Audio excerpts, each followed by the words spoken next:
తెలంగాణ ఉద్యోగుల వేతన సవరణ గడువు తేదీ దాటి 985 రోజులయింది. ఇంకో 15 రోజులు దాటితే 1000 రోజులు అవుతుంది.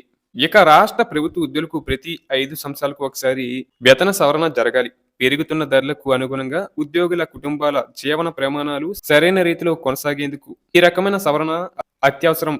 లేకుంటే ఉద్యోగులు మరియు వారి కుటుంబాలలో అశాంతి పెరగడంతో పాటు అవినీతి ప్రజరిల్లే అవకాశాలు పెరుగుతాయి. అందుకే ప్రభుత్వం వేతన సవరణ గడువు తేదీ కంటే 6 నెలలు సంవత్సరం ముందుగా నిపుణులతో వేతన సవరణ కమిటీ నియమిస్తుంది.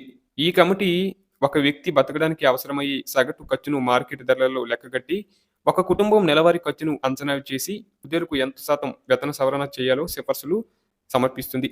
ఈ సిఫార్సుల ఆధారంగానే ప్రభుత్వం ఉద్యోగులకు వేతన సవరణ చేస్తుంది. ఇది ప్రతి 5 సంవత్సరాలకు ఒకసారి జరిగే సాధారణ ప్రక్రియ. తెలంగాణ రాష్ట్రంలో ఉద్యోగులకు రెండవ వేతన సవరణ జూలై 2023 నాడు అమలు జరగాలి. ఈ సవరణ జరిగిన వేతనాలు మళ్ళీ 5 సంవత్సరాల వరకు అంటే జూలై 2028 వరకు అమల్లో ఉంటాయి.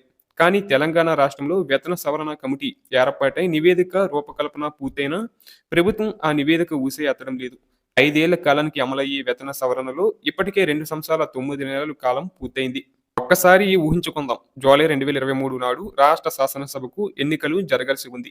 కానీ ఆ ఎన్నికలు ఎప్పుడు జరుగుతాయో తెలియకుండా సంవత్సరాల కొద్దీ వాయిదా పడుతూ ఉంటే ఎలా ఉంటుంది? ఈ కాలంలో దేశంలో ద్రవ్యోల్బణం ఎక్కడా ఆగలేదు. పిల్లల పాఠశాల ఫీజులు పెరుగుదల ఆగలేదు. చివరకు రోజువారీ నిత్యావసర వస్తువుల ధరల పెరుగుదల కూడా అస్సలు ఆగలేదు. కానీ ఉద్యోగుల జీతాల సవరణ మాత్రం ఎక్కడ వేసిన గంగోలి అక్కడే అన్న చందంగా ఆగిపోవడంతో వారు తీవ్ర ఇబ్బందులు పడుతున్నారు.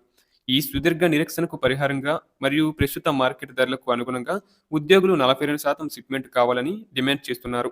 ఈ 42% అనే అంకె ఏదో యాదృచ్ఛికంగా గాలిలోంచి ఊడిపడింది కాదు.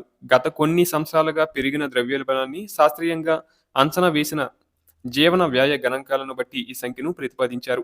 ఇక్కడ ఒక విచిత్రమైన పరిస్థితి ఏంటంటే ప్రభుత్వం కేవలం 5% మధ్యంతర భృతి ఇచ్చి తాత్కాలికంగా సర్దుబాటు చేసుకోమంటుంది. కానీ ఉద్యోగులు కోరుచున్న 42%కి ప్రభుత్వం ఇస్తున్న 5%కి మధ్య ఏకంగా 37% భారీ వ్యత్యాసం ఉంది.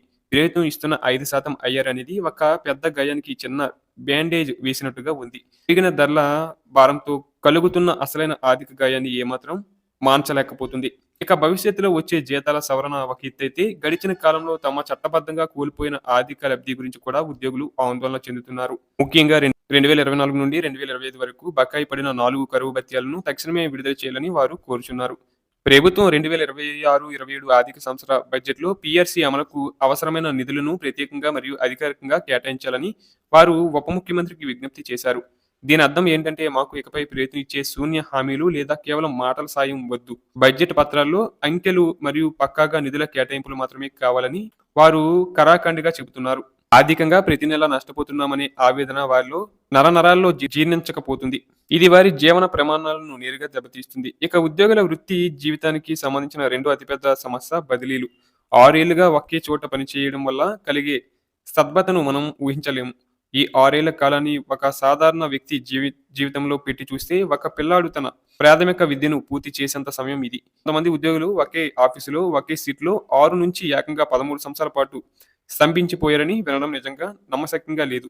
ప్రభుత్వ ఉద్యోగుల నిబంధనల ప్రకారం బదిలీలు అనేవి ఒక సాధారణ మరియు ఆరోగ్యకరమైన ప్రక్రియ. కానీ వాటిని 6 ఏళ్ల పాటు నిలిపివేయడం వల్ల ఉద్యోగుల్లో కొత్త సవాళ్లు స్వీకరించే ఉత్సాహం చచ్చిపోతుంది. వారి నైపుణ్యాలు ఒకే చోట పరిమితమైపోతాయి. అందుకే బదిలీలపై ఉన్న నిషేధాన్ని ఎత్తివేసి తక్షణమే బదిలీల ప్రక్రియ ప్రారంభించాలని వారు విజ్ఞప్తి చేస్తున్నారు.